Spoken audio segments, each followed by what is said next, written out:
Peace be to you all. Assalamualaikum. Omar here. Happy Saturday to you guys. It's interesting. As point of note, I think there's the three main known monotheistic religions, world religions, are observing their holidays. That's Christianity is, I think they're observing Easter.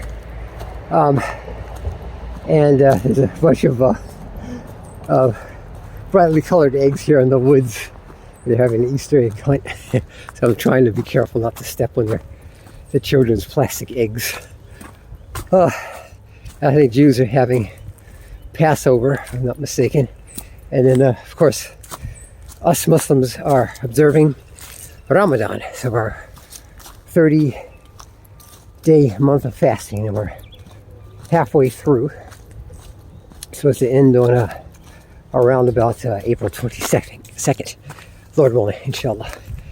Anyway, I wanted to go back to my roots and talk about physician assistant career.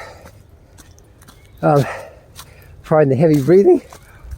Weighted walking is actually harder than it appears. It's very challenging. Great exercise. So, I've been a physician assistant or a physician associate for more than 20 years. I graduated from Howard University in 2000. And before that, I got my degree in biology, my bachelor's in biology from University of the District of Columbia. Then I got my master's from University of Nebraska and my doctorate from health education. My doctorate in health education from A.T. Still University. You don't have to get a doctorate to become a PA yet. It's in the works. I'm not a big fan of this. I think it's just going to put people into further debt. And then I question the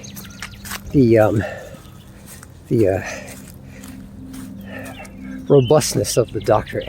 I'll do another video about that. But for now, I just talk about the requirements to become a physician assistant. So you have to have an undergraduate degree. It's a 4-year degree. Most schools require that you have at least a 3.0 in the sciences. So you have to take 2 semesters of biology, usually chemistry, organic chemistry, and physics, and then maybe a semester of biochemistry, 2 semesters of English and literature. Those are the minimum requirements. And then microbiology, I think, also is a requirement for most places. Oh, and anatomy and physiology. So 2 semesters of that. So most places, it depends on the school. The requirements are not always the same among the about 265 physician assistant programs in the country. But you do have to have a bachelor's degree. Then most schools want you to take your GREs, the graduate record exam, and to get at least an acceptable score. Again, that depends on the school to which you're applying. And you may have to take an exam called the PCAT. So that's the, I think it's the Physician Assistant College Acceptance or Aptitude Test. It's relatively new. And it has a lot of science questions on it. And then you have to have a certain number of shadowing hours. So you have to follow a doctor or a PA around whilst they're working.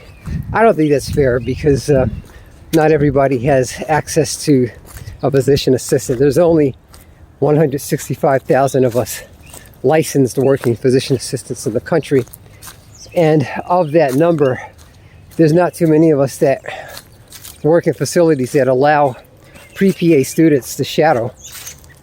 That's where you kind of follow the PA around and see what they do.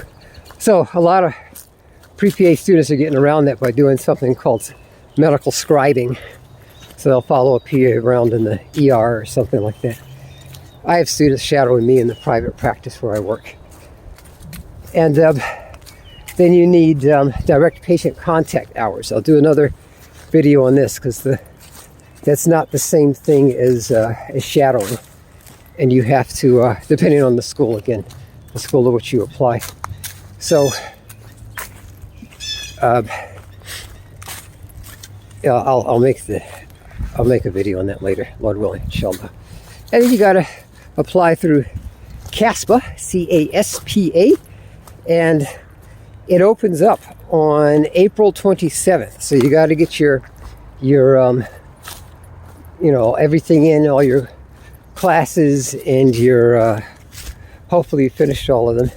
Your personal statements, your direct patient contact hours, your letters of recommendations, so you can have a robust application, because PA school is very, very competitive. Like I said, there's only about 265 accredited PA schools in the country, and there's thousands and thousands of applicants who are applying. And I've spoken to a lot of young people that are applying to PA school instead of medical school, and they've got really good grades. Like one had a 4.0 GPA, and I was like, yeah, 21 years old, so why don't you apply to medical school? It's like, I don't want to incur the debt, and I want to get out and make money so I can take care of myself and my family. And the average PA now is making about $120,000, depending on where you're working and what specialty in which you're working. I'll do another video about that, Lord willing, inshallah. But that's it for now. If you guys need shadowing hours, or you want to follow me in the private practice where I work, you're welcome to. I'll leave my information in the description. And wish you guys the best of success in your positive endeavors. Take care. Peace.